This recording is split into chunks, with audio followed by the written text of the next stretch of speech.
నార్మల్గా పచ్చ మామిడికాయలతో అందరూ పచ్చడి పప్పు లేక చారు చేస్తుండ, కానీ ఈ మామిడికాయలతో ఇంకో అద్భుతమైన రెసిపీ కూడా చేసుకోవచ్చు. అది మామిడికాయ కూర. చూడ్డానికి ఎమ్మి ఎమ్మిరా, తింటే కూడా అంతే ఎమ్మిరా ఉంటుంది.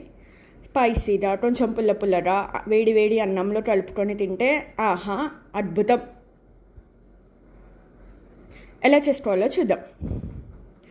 ఒక గిన్నెలో ఆయిల్ హీట్ చేసి అందులోకి మినప్పప్పు, శనగపప్పు, జీలకర్ర, ఆవాలు, కరివేపాకు, అలాగే ఒక 2 పెద్ద ఉల్లిపాయలు వేసుకోవాలి. ఈ కర్రీలో ఎన్ని ఆనియన్స్ ఎక్కువ ఉంటే అంత టేస్ట్. సో అందుకే ఒక 2 పెద్దవి వేసుకున్నాం.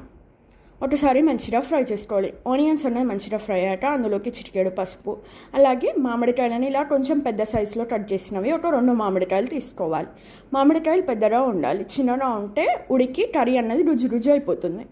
ఇలా మూత పెట్టి మామిడికాయలను ఉడికించుకోవాలి. ఒకసారి మామిడికాయలు ఉడికాక అందులోకి ఉప్పు కారం వేసి కలిపి ఒక 2 to 3 minutes మళ్ళీ ఉడకనివ్వాలి. ఆ తర్వాత ఇందులోకి వేయించిన పల్లీల పొడి వేసి కలుపుకుంటే ఈజీగా tasty and yummy mango curry ready. ఈ సమ్మర్లో మీరు కూడా ట్రై చేయండి.